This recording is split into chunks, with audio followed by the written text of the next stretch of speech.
Merci. Bonjour chers frères, bonjour chères sœurs. Les prêtres parlent en robe et debout. Les avocats parlent aussi en robe et debout. Mais les pasteurs ne sont pas en robe et ils sont debout. C'est pas encore.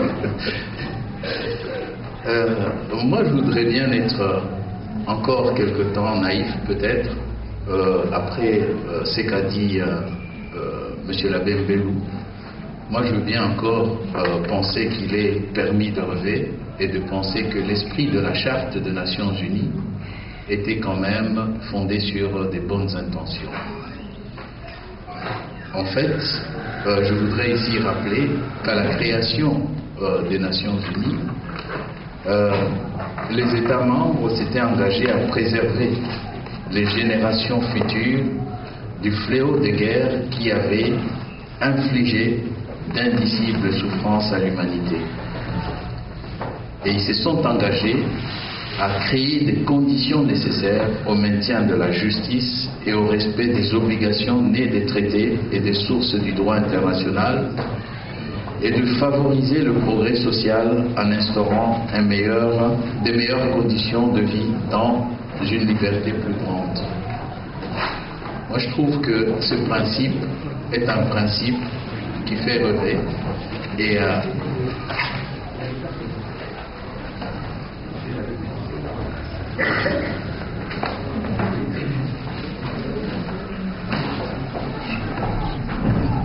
c'est vrai que ces principes nous permettent de dire que finalement les Nations Unies étaient fondées ou créées sur des bases qui étaient des bases assez sympathiques, assez acceptables, et il était tout à fait nécessaire que chacun effectivement se mette à rêver. Mais quand on regarde ce qui s'est passé et ce qui se passe, on s'interroge et on se pose la question de savoir est-ce que le Congolais, dans la situation actuelle, doit accepter, prendre les choses telles qu'elles se présentent, ou alors est-ce que le Congolais devra se révolter contre les Nations Unies qui sont en totale illégalité avec l'esprit même de la Charte? Ça, c'est la question fondamentale. Mais avant d'en arriver à cette révolte, la question c'est de savoir est-ce que les Nations Unies utilisent les mécanismes à leur disposition pour régler le problème du Congo. Je voudrais tout simplement vous prendre en témoin et vous lire ce que le Conseil de sécurité des Nations Unies avait expliqué lorsque 800 000 êtres humains ont été tués au Rwanda. Le Conseil de sécurité des Nations Unies a dit qu'il était alarmé par les informations selon lesquelles des actes de génocide et d'autres violations flagrantes, généralisées et systématiques du droit international humanitaire ont été commises au Rwanda. Que cette situation continuait de faire peser une menace sur la paix et la sécurité internationale. Ils ont dit aussi qu'ils étaient résolus à mettre fin à de tels crimes. Ils étaient résolus à mettre fin à de tels crimes et qu'ils étaient résolus à prendre des mesures efficaces pour que les personnes qui en sont responsables soient traduites en justice. Nous étions en 1995 et ils ont dit que ces poursuites permettraient d'atteindre l'objectif de pacification et que ces poursuites aussi contribueraient au processus de réconciliation nationale ainsi qu'au rétablissement et au maintien de la paix. Partant de ces raisonnements donc, le Conseil de sécurité a créé le tribunal pénal international pour le Rwanda, après avoir d'ailleurs créé le tribunal pénal international pour l'ex-Yougoslavie. Mais quand on en arrive à cette analyse, on peut se dire que le Conseil avait vu juste. Parce qu'au Rwanda, les massacres auxquels nous avions tous assisté vraiment étaient à la fois atroces, effroyables, inhumains.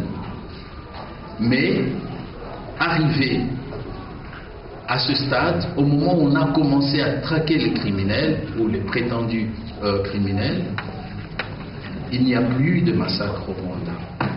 Le compteur macabre s'est arrêté à 800 000 morts. Ils n'étaient que 6 millions de citoyens rwandais.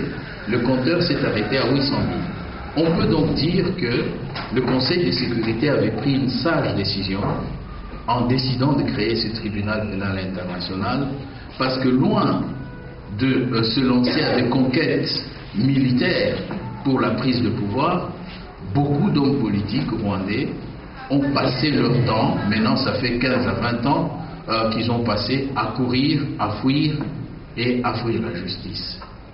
Donc cela a permis à d'autres de pouvoir éventuellement se reconstruire. Même si on ne peut pas nier qu'aujourd'hui au Rwanda, il y a effectivement des massacres, des crimes crapuleux et politiques, mais bon, il y en a, mais ce n'est pas des crimes contre l'humanité, le génocide sur le territoire rwandais. Ça s'est arrêté. Mais seulement ça s'est déporté dans un autre pays. Et c'est ça qui n'est pas acceptable. Ce qui n'est pas acceptable, chers frères et sœurs, c'est que en 1994, le Congolais ne demandait qu'une seule chose, c'est offrir son hospitalité à des frères africains.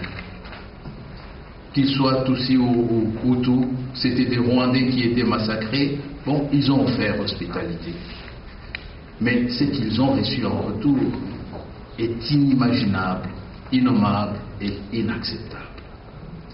Alors, le compteur macabre, en 1997, était de 3 millions de morts.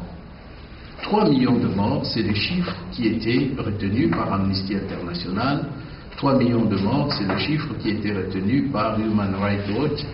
Mais vous vous rendrez compte que 3 millions de morts, c'est déjà plus de 4 fois les 800 000 morts du Rwanda, et il n'y avait toujours pas de réaction.